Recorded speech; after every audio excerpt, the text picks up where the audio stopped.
Hello everyone and welcome to this video. I thought I would have some fun today and show you 5 things that we used to eat and 5 things that we eat now that are very similar, and they're almost exactly the same and really much easier and quicker to cook. So a lot of people ask us, do you miss meat? Do you miss those fancy cuisines? Do you miss dairy? And honestly, no, because I can actually whip it up a lot quicker now and have it taste just as good. We started this later in years, so we had decades of wonderful meat, lots of fat. Oh my God, I can't believe we ate that. So it was kind of fun to take the dishes that we love and make them into dishes that we love now. So hope you enjoyed this video. 5 things the Bosons used to eat and 5 things that we enjoy now. Thanks for watching. Let's get started. So I'm starting out with red chilies. I'm from Texas. We do chili with meat. Here in Colorado, we get these beautiful red chilies from the Pueblo area. Here I am just basking in a whole string of them. And here's my original beef chili that I won a first place award at a chili cook-off. There is some validation to it, especially with strangers when they love your chili.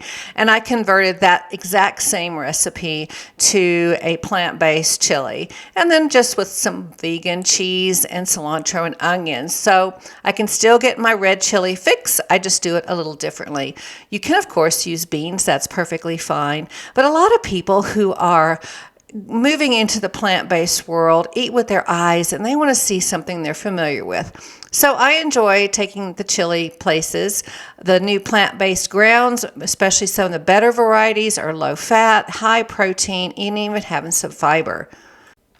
Moving on with the meat-looking theme, I used to cook porchetta. One of my favorite dishes when we go to Italy is porchetta, and I perfected the recipe from a couple of recipes I found online. It's really all about the fennel pollen in slow roast. It would normally take at least 4 to 5 hours. This is what it would look like, and it would be fabulous. I missed it, so I made it plant-based, and you really can't tell the difference, and I can do this one in less than an hour. So I think there's a video on it. It's certainly in my cookbook, but I really love porchetta, and I use it for different things, for sandwiches, by itself, on pinchos or tapas. It's just divine. So being plant-based, I don't bake that much anymore, even though I received my baking certification, my vegan certification. And yeah, I just don't bake that much anymore, but I do enjoy a good kolache. That is my heritage. These are my prior sausage kolaches and fruit-filled kolaches. The kolache bee, when I was baking as cottage food, would ship fruit-filled kolaches all over Colorado. I completed my vegan baking certification. I've come up with a plant-based kolache that is just divine. So I'm super excited to be starting to sell those to locals again, people who just want to enjoy the holidays with a soft, luscious kolache. If you've had a soft, luscious kolache, you know what I'm talking about. One of my husband's favorite dishes is paella, so you have to learn how to make that plant-based. We used to make it with sausage and meatballs and shrimp, but really it's a cucina povera. It's like really using up leftovers in a one-pan dish. There is some art to it. You can certainly use a paella pan or a skillet, but it's basically rice with vegetables and anything else you want to add into it. But there is some art and technique to it. It is in one of my classes with Learn It Live, and we just love making it for company. I love using large either fava beans or butter beans, some shiitake mushrooms, and you can also use plant-based meats. So back to meat, I used to love to make beef carnitas with sticky, ooey gooey, spicy sauces and let that chuck roast just marinate in this and to baste and roast for hours.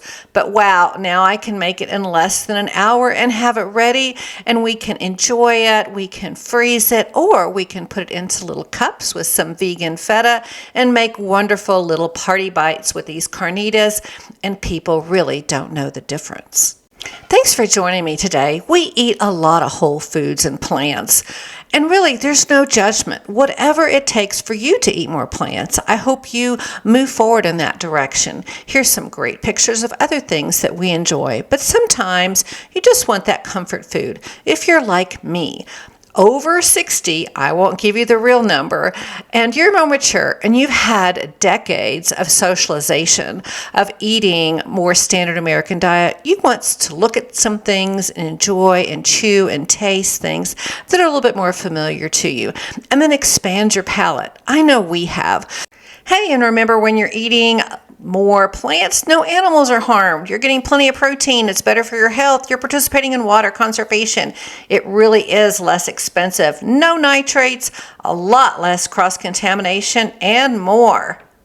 So thanks for joining me. If you like this video, be sure and give it a thumbs up, join, click, subscribe, do all those things, and let's just eat more plants.